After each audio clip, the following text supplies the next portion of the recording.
Hello বন্ধুরা, আজকে mock টেস্টের মোস্ট ইম্পর্ট্যান্ট 5টা প্রশ্ন। প্রথম প্রশ্ন দেখো কি বলছে। প্রথম প্রশ্ন, what is the difference between the compound interest compounded annually and the simple interest on 5,000 at the rate of 8% per Anam for 2 years? কিছু না, 2 বছরে 5,000 টাকার চক্রবৃদ্ধি সুদ আর সরল সুদের মধ্যে পার্থক্য 8% সুদে হারে। তো 2 বছরে আমাদের 2 বছরে কি হয়, সিম্পল ইন্টারেস্ট যেটা হয়, অ্যাকচুয়ালি 2 বছরের সিম্পল ইন্টারেস্ট 8% সুদের হারে হলে কি হয়, সিম্পল ইন্টারেস্ট 8% সুদের হারে 2 × 8 = 16% হয়। ঠিক আছে, এটা আমরা প্রত্যেকে জানি। ঠিক আছে, এটা আমরা প্রত্যেকে জানি। ঠিক আছে, 16% সরি 16% হয়। তো ঠিক আছে, কম্পাউন্ড ইন্টারেস্টটা কিন্তু সাকসেসিভলি হয়, অর্থাৎ এটা অ্যাকচুয়ালি 8 + 8 + 8 × 8/100 হয়, এইভাবে হয়। অর্থাৎ 16 + 64/100 = 16 + 0.64 বা 16.64 হয়ে যায়। ঠিক আছে, এত পার্সেন্ট। তাহলে 2 বছরে 8% সুদের হারে সরল সুদের চক্রবৃদ্ধি সুদ অর্থাৎ CI মাইনাস এই সাই, যেটা পার্থক্যটা কত হবে, 16.64 - 16 = 0.64%। ঠিক আছে, সরি। তো এরপর এই টাকাটা কত হবে, অর্থাৎ 5,000 টাকার 0.64 যেটা পার্সেন্ট সুদটা কত হবে, 2 ক্যান্সেল আউট হবে। 50 × 0.64 কত হয়, অ্যাকচুয়ালি 32 হয়ে যাবে, কারণ এই শূন্যটার জন্য 6.4 হয়ে যাবে, একটা দশমিক ডান দিকে চলে যাবে। ঠিক আছে, তাহলে 5 × 6.4 32 টাকা। ঠিক আছে, পরের প্রশ্ন দেখো কি বলছে, the average of 3 numbers is 180। কিছু না, 3টে সংখ্যার আমাদের গড় বলেছে 180, তারপর কন্ডিশন দিয়েছে, সরি কি বলেছে, যে থার্ড নাম্বারটা সেটা হচ্ছে আমাদের ফার্স্ট নাম্বারের 1/3 থেকে 10 বেশি, এবং আরেকটা কন্ডিশন দিয়েছে যে সেকেন্ড নাম্বার থেকে কিন্তু 5 কম। অর্থাৎ 3টে সংখ্যা যদি আমরা ABC ধরি, অর্থাৎ প্রথম সংখ্যাটা A, দ্বিতীয় সংখ্যাটা B, তৃতীয় সংখ্যাটা যদি C ধরি, 3টে সংখ্যার যোগফল কত, 3 × 180। ঠিক আছে, 3 × 180, সরি 3 × 180 যদি হয়ে যায়, 3 × 180 = 540, 540। ঠিক আছে, এরপর আমার কন্ডিশন কি দিয়েছে, সরি কন্ডিশন কি দিয়েছে, যে আমাদের যে বড় অর্থাৎ থার্ড নাম্বারটা আমরা বড় ছোটো নয়, থার্ড নাম্বারটা আমরা C ধরেছি, তাহলে Cটা কি বলেছে, পার্ডন মি, সরি, এটা আমাদের 1/3 অফ ফার্স্ট নাম্বার কি ধরেছি, 10 বেশি, এটা ঠিক আছে।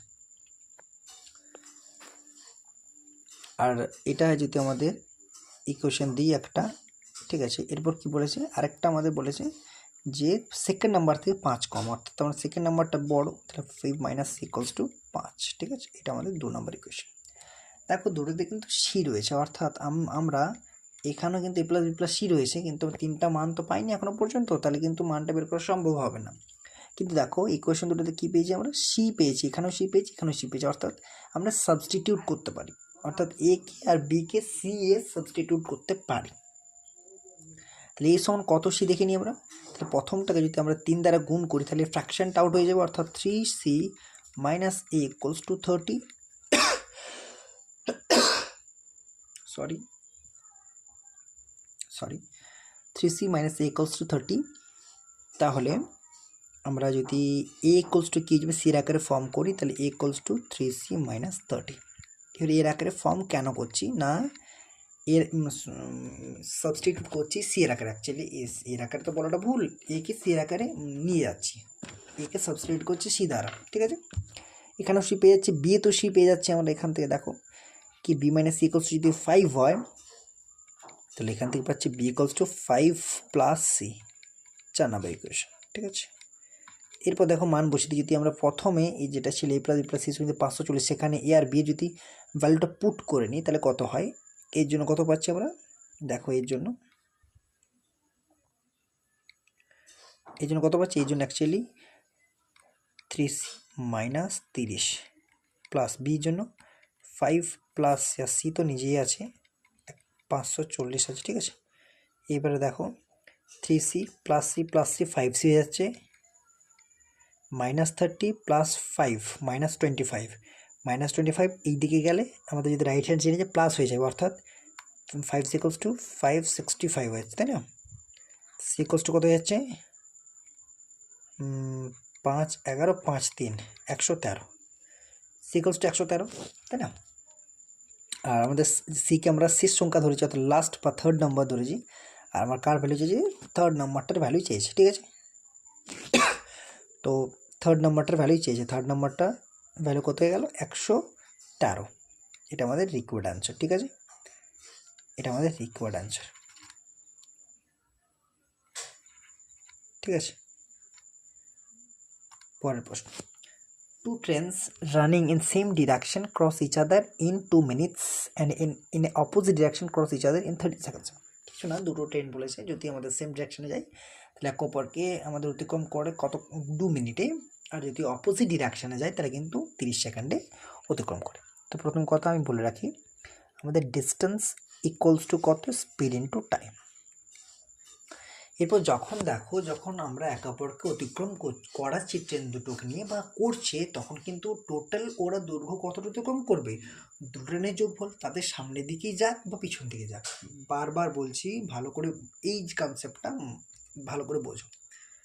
আমাদের ট্রেন চাই সামনের দিকেই যাক না কেন, আর পিছন দিকে মানে অ্যাকচুয়ালি সামনের দিকে যে সেম ডিরেকশন আর অপোজিট ডিরেকশনই যাক না কেন, টোটাল ডিস্টেন্স কতটা করবে না, দুটো ট্রেনে যেটা ডিস্টেন্সের যোগফল, বুঝতে পারলাম।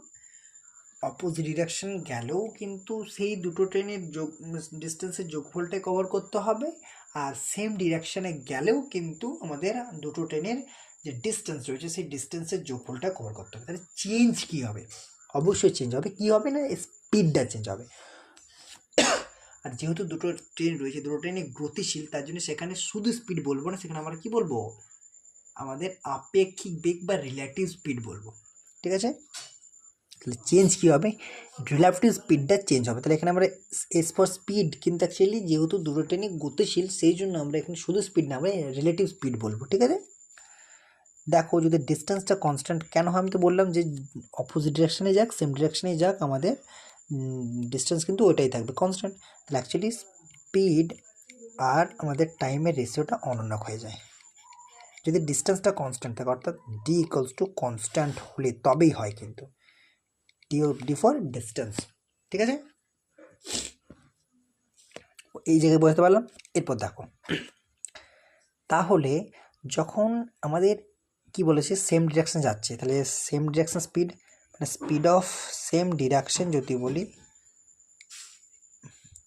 আমি যদি এটাকে একটু ছোট করে লিখি, অর্থাৎ এটাকে যদি আমি লিখি স্পিড অফ, এটা speed of same direction S D, same direction, আর স্পিড অফ অপোজিট ডিরেকশন, ঠিক আছে।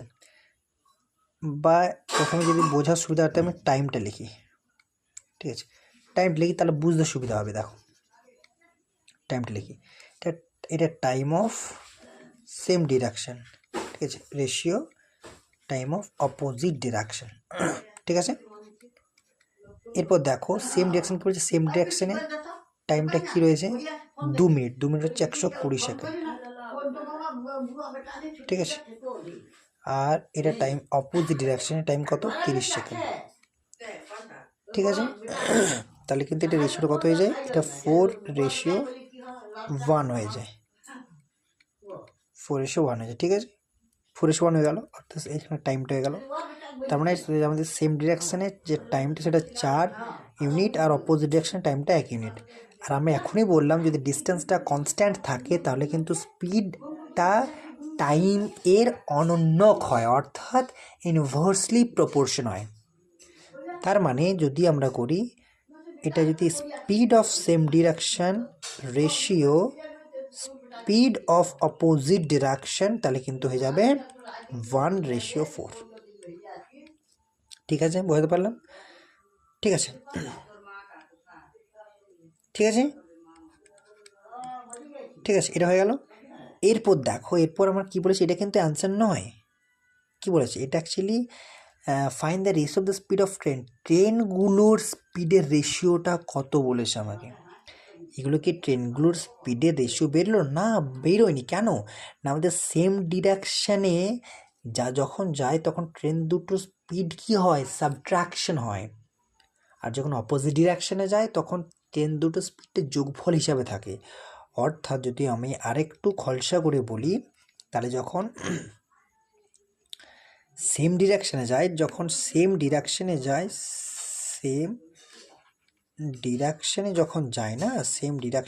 যায় তখন রিলেটিভ স্পিডটা কী হয় না, রিলেটিভ স্পিডটা কী হয়, স্পিডটা দুটো স্পিডের যোগফল। অর্থাৎ যদি আমরা S1 প্রথম ট্রেনটার স্পিড, আর সেম ডিরেকশন সাবট্রাকশন হয়, আর দ্বিতীয় ট্রেনটার স্পিড হচ্ছে S2, ঠিক আছে, এটা হচ্ছে সেম ডিরেকশানে। আর যখন অপোজিট ডিরেকশানে যায়, যখন অপোজিট ডিরেকশানে যাবে তখন রিলেটিভ স্পিডটা কী হবে, রিলেটিভ স্পিডটা S1 প্লাস S2 এর যোগফল হয়ে যাবে। বুঝতে পারলাম? ঠিক আছে, তার মানে অ্যাকচুয়ালি কি দাঁড়িয়ে গেল এটা না, এখানে আমাকে যে সেম ডিরেকশানে কি বলেছে, সেম ডিরেকশন সাবট্রাকশন, অর্থাৎ মানে আমার দাঁড়িয়ে গেল S1 minus S2 equals to 1, ঠিক আছে, আর S1 plus S2 equals to 4, কারণ সেম ডিরেকশানে সাবট্রাকশন, তাহলে সাবট্রাকশন করলাম 1 হলো, আর অপোজিট ডিরেকশানে প্লাস 4 হলো। এরপর আমার ইন্ডিভিজুয়ালি ট্রেনগুলোর স্পিড বাড়বে, ঠিক আছে। তাহলে এখান থেকে দেখো পাচ্ছি আমরা অ্যাকচুয়ালি S1 পাবো, এটা 5/2 পাবো, আর S2 পাবো 3/2। তাহলে এরপর যদি রেশিও বের করি, তাতে প্রথম ট্রেন হোক যাই হোক, S1 রেশিও S2তে বের করি 5/2 রেশিও 3/2, তাহলে 5:3।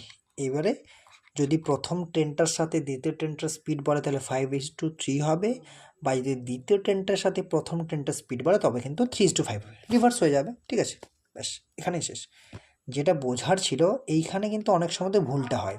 এই যে আমরা এখানে স্পিড বের করে নিলে টাইম তো বের করলাম 4:1, তাহলে অ্যাকচুয়ালি স্পিডটা অন্যান্য হয় 6:1:4। তো এখানে কিন্তু অনেক সময় উত্তরটা ক্লোজ করার চেষ্টা করে অনেকেই, কিন্তু না, অ্যাকচুয়ালি উত্তর এটা নয়। কারণ কি না, কারণ এটা আমাদের সেম ডিরেকশনের স্পিড আর অপোজিট ডিরেকশনের স্পিড, না কি আমাদের ইন্ডিভিজুয়ালি ট্রেনগুলোর স্পিড। আর আমাদের চেয়েছে কি, ইন্ডিভিজুয়ালি ট্রেনগুলোর স্পিডই চেয়েছে।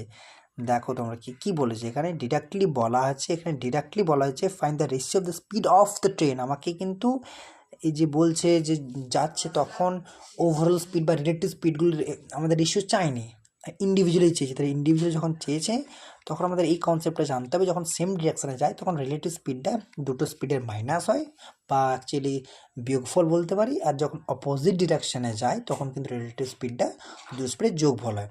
তারপর এখানে সেই সেন্সে মান বসালাম, এখানে সেম ডিরেকশানে যখন যাচ্ছিলো তখন সেই ভ্যালুটা 1 রেশিও, আর যখন অপোজিট ডিরেকশানে যাচ্ছে তখন 4 রেশিও।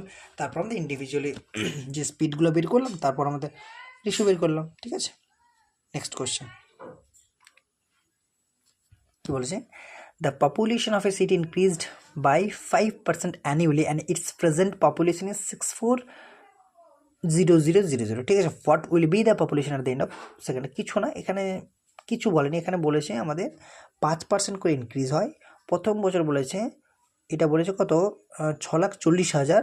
তারপর বলেছে আমাদের সেকেন্ড ইয়ার কত হবে ইনক্রিজ হয়, ঠিক আছে। 5% যদি ইনক্রিজ হয়, 5% ইনক্রিজ হচ্ছে, 5% ইনক্রিজ হচ্ছে, ঠিক আছে, 5% ইনক্রিজ হচ্ছে। 5% ফ্র্যাকশনটা কত, 1/20, মানে 20 থেকে কত হচ্ছে, 21 হচ্ছে। 2 বছর বলেছে, তাহলে আবার 20 থেকে 21 হচ্ছে, তাহলে গুণ করলে 400 হয়ে যায়, 441 হয়ে যায়, ঠিক আছে, ঠিক আছে। তাহলে এই 400 ভ্যালুটা কত, 64, 400 ভ্যালু কিন্তু এটা বলা হয়েছে, কারণ কি আমাদের বর্তমানে এটাই বলা আছে, বর্তমানে এটা, তারপর তো 2 বছর পর ইনক্রিজ হয়ে 441 হলো। তো 400 যদি এটা হয় তাহলে 1-এর ভ্যালু কত বের করি, 441 ভ্যালু কত বের করবো, 641234/400 ইকুয়ালস টু, ঠিক আছে, 1600। এবার আমার বলেছে 441 ভ্যালু কত, ঠিক আছে। 441 ভ্যালু কত, 441 ইন্টু 1600, ঠিক আছে। তো দুটো শূন্য থাকলো, 5 থেকে 6, ঠিক আছে, 70 705600। এত এত জন হয়ে যাবে 2 বছর পর, ঠিক আছে। পরের প্রশ্ন কি বলছি, the curved surface area and total surface area of a cylinder are 616 সেমি স্কোয়ার অ্যান্ড 924 সেমি স্কোয়ার, ঠিক আছে। কার্ভড সারফেস একটা সিলিন্ডার বলেছে, সরি সিলিন্ডার একটা সিলিন্ডার বলেছে। যে সিলিন্ডারটা ড্র করি তাহলে দেখো একটু মানে একটু বেঁকে গেল, কিন্তু প্লিজ তোমরা বুঝে নিও। এই যদি সিলিন্ডারটা ড্র করি, এই দেখো এটা একটা সিলিন্ডার হয়ে গেল, রেগুলার হলো না কিন্তু অ্যাকচুয়ালি সিলিন্ডার, ঠিক আছে। এটা আমাদের হাইটটা হয়, ঠিক আছে। তো এই যে সিলিন্ডার হয়ে গেল, তাহলে সিলিন্ডার কার্ভড সারফেস এরিয়া বলতে এই যে যদি আমরা একটা ক্যান ধরি, একটা টিনের ক্যান ধরি, টিনের কৌটা ধরি, তো সেটাকে যদি আমরা অ্যাজিউম করে নিই, ধরে নিই, ঠিক আছে, দেখতে পাবে যে 4-5টা বক্রতল, তো সেই বক্রতল কার্ভড সারফেস এরিয়া যেটা বলছি আমরা, বা যেটা কোশ্চেনে বলেছে curved surface area of a cylinder কি হয়,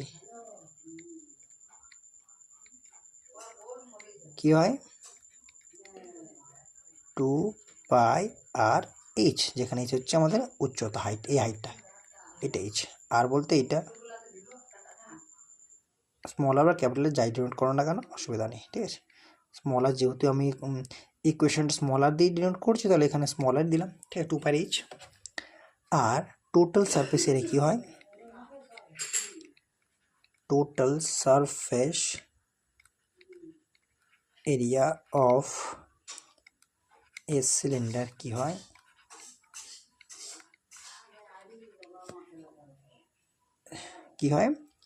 না 2πr/h তো হয়, আর বক্রতলের ক্ষেত্রফলটাই তো 2πr/h হয়। আর এই যে উপর নিচে দুটো আমার সার্কেল, অ্যাজ এ সার্কেল হয়। যদি আমরা একটা ধরে নিই যে বোঝার সুবিধার্থে, যে আমরা ঘরোয়া যে টিনের কৌটোগুলোতে মুড়ি রাখি, তো সেই টিনের কৌটোগুলি যদি আমি চোখের সামনে ভাসিয়ে নিই, তাহলে দেখতে পাবো যে বক্রতলটা হয়ে গেল, আর উপর নিচে কিন্তু একটা বৃত্তের মতো থাকে। যদি আমাদের অ্যাকচুয়ালি উপর নিচ যদি ঢাকনা খোলা না থাকে বেসিক্যালি, ঠিক আছে, যদি উপর নিচ ধরে রাখি, তো অ্যাকচুয়ালি সেভাবেই ধরা হয়। তো উপরে একটা আমাদের কি হয় না, সার্কেল হয়, অর্থাৎ বৃত্ত, নিচে একটা সার্কেল। টোটাল আমাদের দুটো সার্কেল হয়, তাহলে ক্ষেত্রফলের টোটাল দুটো সার্কেলের ক্ষেত্রফল, তাহলে দুটো সার্কেলের ক্ষেত্রফল কি হয়, 2πr² হয়। πr² একটা হয়, আর দুটো 2πr², তাই না। তাহলে দেখো যদি টোটাল সারফেস এরিয়া থেকে কার্ভড সারফেস এরিয়াটা বাদ দিই, তাহলে কি থাকে আমাদের পৃষ্ঠতলের ক্ষেত্রফল, ঠিক আছে, সারফেস এরিয়া থাকে, ঠিক আছে। অর্থাৎ যদি আমরা আরও একটা লাইন লিখি যে 2πr/h plus 2πr² minus 2πr/h, এটা কি লিখলাম আমি, এটা হচ্ছে টোটাল আমাদের ক্ষেত্রফলটা, অর্থাৎ বক্রতল প্লাস ভূমিতল, আর এইটা বক্রতল। তাহলে কি পাবো না, এটা আমাদের এটা কি দেওয়া হয়েছে, দেখো কোশ্চেনে কি বলা হয়েছে, আমাদের কার্ভড সারফেস এরিয়া কত বলা হয়েছে 616, আর আমাদের টোটাল সারফেস এরিয়া বলেছে 924। তাহলে ডিফারেন্স যদি করি আমরা কত পেয়ে যাব, 308 পাবো, তাই না। এরপর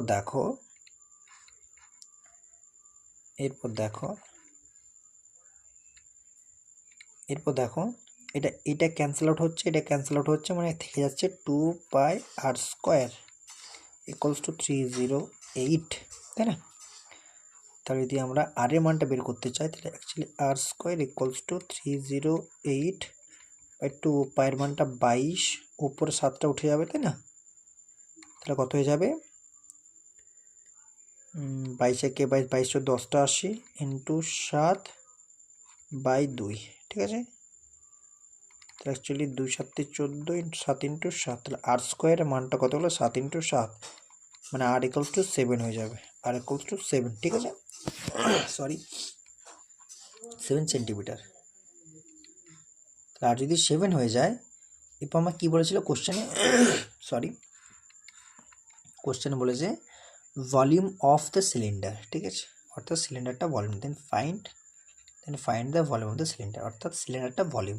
আর আমরা সিলিন্ডারের ভলিউম জানি কী হয়? পাই স্কোয়ার এইচ হয়, তাই না?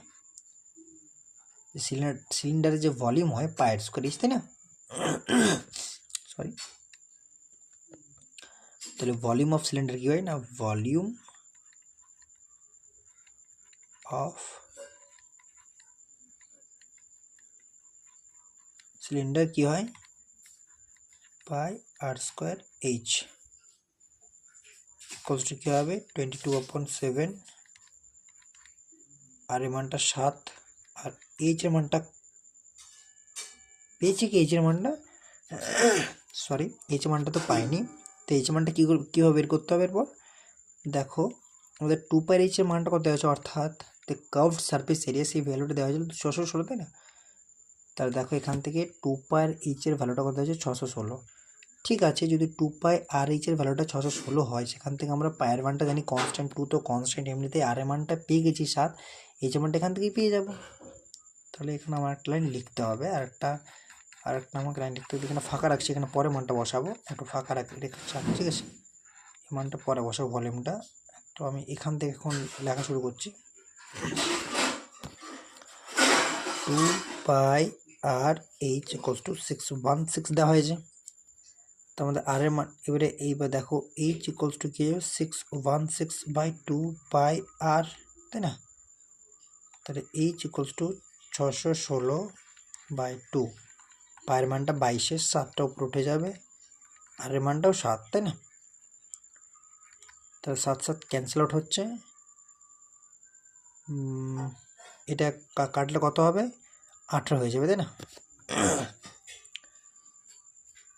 সরি,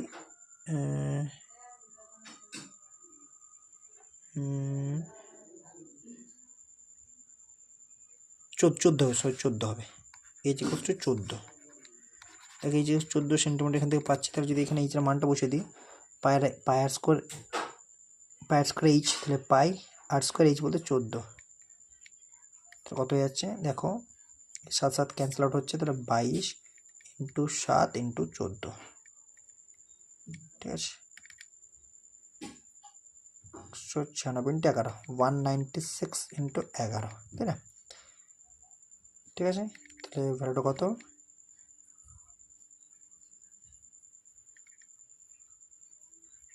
156, ঠিক আছে? এত সেমি কিউব। আলটিমেট অ্যান্সার কিন্তু এটা, আমাদের ভলিউম অফ সিলিন্ডার হচ্ছে 2156 সেন্টিমিটার কিউব, ঠিক আছে? তো ধন্যবাদ বন্ধুরা, আশা করছি তোমরা এনজয় করছো। তোমাদের যারা এক্সাম দেবে, তো প্লিজ সাপোর্ট করো, আর ভালো লেগে থাকলে অবশ্যই শেয়ার করো বন্ধুদের মাঝে, লাইক করো, সাবস্ক্রাইব করো, আর তার পাশে থাকা বেল আইকনটি প্রেস করে দাও, যাতে পরবর্তী আমি কোনো ভিডিও আপলোড করলে তার নোটিফিকেশন প্রথমেই তোমরা পাও। Thank you.